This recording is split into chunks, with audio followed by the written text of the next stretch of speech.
मैं डॉक्टर अमित भटनागर पंतनगर कृषि विश्वविद्यालय में सस्य विज्ञान विभाग में प्राध्यापक के पद पर कार्यरत हूँ। इस चैनल के माध्यम से मेरा प्रयास है किसानों तक सही जानकारी पहुंचे ताकि उसका लाभ वो खेती में ले सकें। आज जो मैं बात करना चाहता हूँ वो टीएसपी फर्टिलाइजर की है। ये triple super phosphate TSP fertiliser क्या है, इसमें कितना फास्फोरस होता है, इसे कैसे यूज करना है, और जो दूसरे फास्फेटिक फर्टिलाइजर हैं डीएपी है, एसएसपी है या एमएपी है, उनसे ये कैसे अलग है। तो देखिए, जो टीएसपी फर्टिलाइजर है ट्रिपल सुपर फास्फेट, ये ट्रिपल मतलब 3 गुना हम समझ सकते हैं। इसमें जो फास्फोरस कंटेंट है एसएसपी से लगभग 3 गुना है। तो जो ट्रिपल सुपर फास्फेट है इसमें आप देखेंगे ये इस तरह से लिखा होगा 046 0 या 045 0। तो इसमें ना तो नाइट्रोजन है ना पोटेशियम है, लेकिन इसमें 46% P2O5 है। तो जो हम फास्फोरस कंटेंट जो भी हम देते हैं वो ऑक्साइड फॉर्म में देते हैं। फास्फोरस पेंटा ऑक्साइड के रूप में हम फास्फोरस कंटेंट किसी भी फर्टिलाइजर में बताते हैं। तो जो ट्रिपल सुपर फास्फेट है उसमें 46% फास्फोरस है। इसमें ना तो नाइट्रोजन है ना इसमें पोटेशियम है। तो जब हम ये फर्टिलाइजर देते हैं तो इससे केवल हमें फास्फोरस मिलता है। अब ये बनता कैसे है, जब हम रॉक फास्फेट, ये एक मिनरल होता है रॉक फास्फेट को हम फास्फोरिक एसिड से रिएक्शन करा देते हैं। फास्फोरिक एसिड, फास्फोरिक अम्ल से रिएक्शन कराते हैं, तब ये टीएसपी बनता है, ये फर्टिलाइजर बनता है टीएसपी, ट्रिपल सुपर फास्फेट बनता है। अब इसमें देखिए कैल्शियम भी होता है। इसमें जो कैल्शियम है वो 15% इसमें कैल्शियम भी है। तो इससे हमें 2 तत्व मिलते हैं, फास्फोरस भी मिलता है और कैल्शियम भी मिलता है। अब देखिए, जितने भी फास्फोरस वाले हैं या पोटेशियम वाले हैं, इन सबको हमें बुआई के समय ही देना चाहिए। तो ये फर्टिलाइजर अगर आप प्रयोग कर रहे हैं तो बुआई के समय ही दीजिए, मिट्टी के नीचे दबाइए, और बहुत पहले देने की जरूरत नहीं है। जब बुआई कर रहे हैं उसी समय दीजिए। ये पानी में घुलनशील है, इसका 90% से ज्यादा जो फास्फोरस है इसमें वो वाटर सॉल्युबल है। तो पानी में घुलने लगेगा और जैसी जड़ निकलेंगी, जड़ को प्राप्त होगा, जड़ उसका अवशोषण करेंगे, जड़ों की बढ़वार होगी। तो ये अच्छा फर्टिलाइजर है जिसमें 46% फास्फोरस है। लेकिन इसको खड़ी फसल में ऊपर से नहीं डालना है।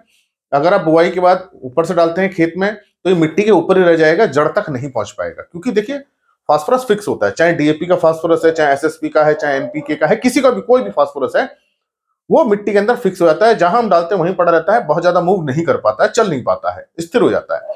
तो ये जो फास्फोरस आप टीएसपी दे रहे हैं, ये सारी की सारी मात्रा आपको बुआई के समय ही देनी है। अब इसकी देखिए कैलकुलेशन कैसे की जाती है, ये भी आपको जानना चाहिए। तो देखिए, ये 46% इससे कैलकुलेशन कर सकते हैं। जनरली जो फसलें होती हैं उनको 24 किलो फास्फोरस की आवश्यकता होती है 1 एकड़ में।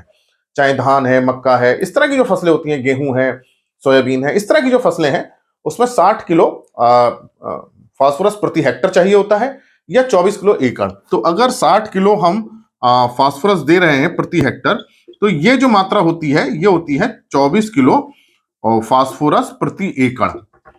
ये हेक्टर में है, ये प्रति हेक्टर है ये, और यह है एकड़ में।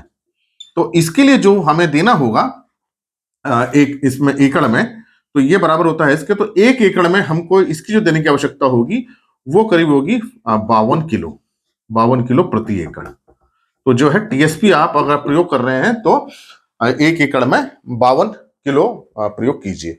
तो जो हम 60 किलो फास्फोरस हेक्टर का बताते हैं वो एकड़ में 24 किलो बनता है, और 24 किलो एकड़ में देने के लिए हमें 52 किलोग्राम टीएसपी 1 एकड़ में देना चाहिए। तो ये तो इसकी मात्रा हुई। देना कब है? सारा का सारा बुआई के समय देना है, खड़ी फसल में नहीं देना है। अब इसमें जो है ना तो नाइट्रोजन मिलता है ना इसमें पोटेशियम मिलता है, लेकिन सिर्फ 2 तत्व मिलते हैं, फास्फोरस और कैल्शियम। तो ये बड़ी इंपॉर्टेंट बात है कि इसमें कैल्शियम भी होता है। अगर हम बात करें कि ये एसएसपी से कैसे अलग है, तो देखिए एसएसपी में हमें 3 तत्व मिलते हैं। एसएसपी में 16% फास्फोरस होता है, और करीब 11 से 12% सल्फर होता है, और 21% कैल्शियम होता है।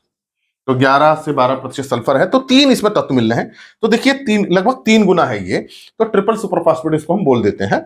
तो ये, लेकिन जो एसएसपी बनता है वो rock phosphate plus sulphuric acid से बनता है।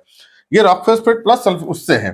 तो जब रॉक फास्फेट को सल्फ्यूरिक एसिड से हम रिएक्शन कराते हैं, सल्फ्यूरिक अम्ल से, तब एसएसपी बनता है।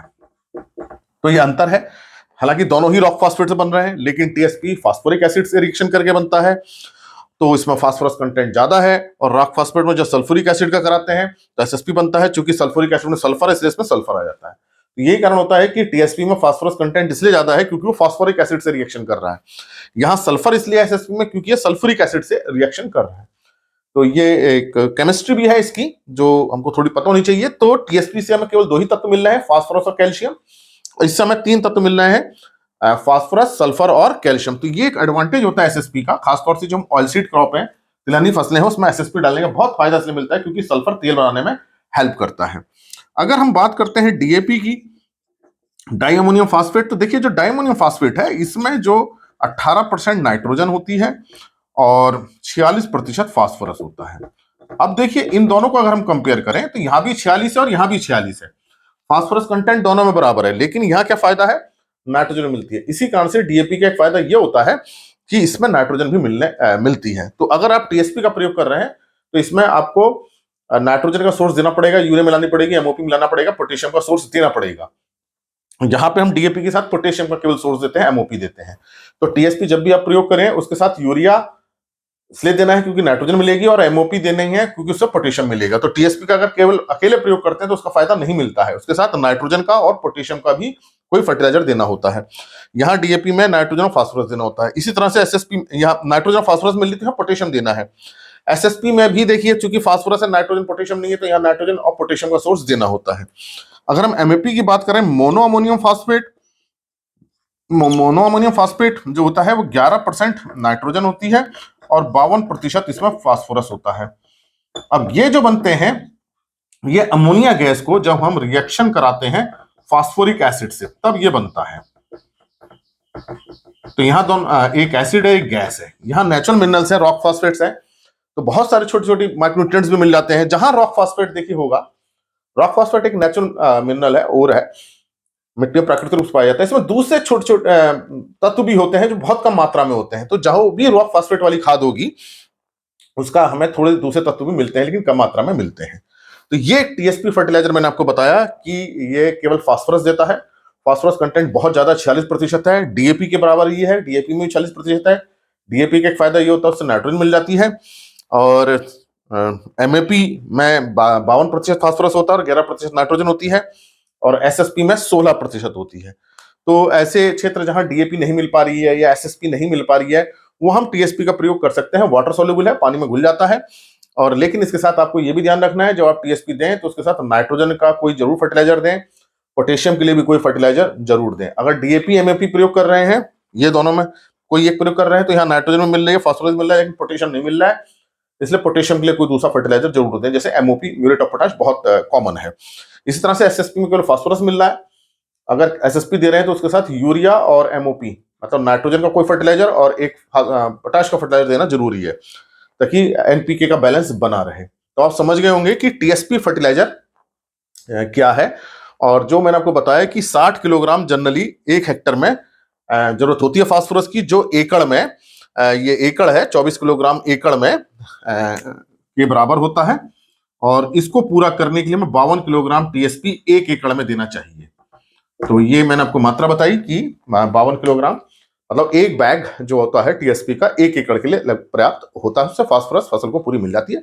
लेकिन आपको देना बुआई के समय है, बुआई से बहुत पहले नहीं दे देना है। बुआई जब आप बीज डाल रहे हैं, बुआई कर रहे हैं तभी देना है। खड़ी फसल में नहीं देना है, ये ऊपर रह जाएगा, बाद में डालेंगे, भले आप पानी दें, सिंचाई करें, ये बहुत ही कम मात्रा फिर जड़ तक पहुंच पाएगी। अधिकांश मात्रा मिट्टी की जो टॉप लेयर है ऊपर में ही फंस जाएगा, जहां आप डालेंगे वहीं फंस जाएगा, नीचे बहुत मुश्किल से जाएगा, तो इसका फिर लाभ नहीं मिल पाएगा। इसलिए आपको पूरा बुआई के समय ही इसको प्रयोग करना चाहिए।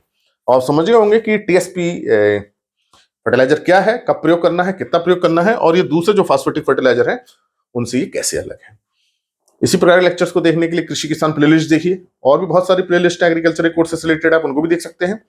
और अगर चैनल सब्सक्राइब नहीं किया है तो सब्सक्राइब कीजिए। धन्यवाद।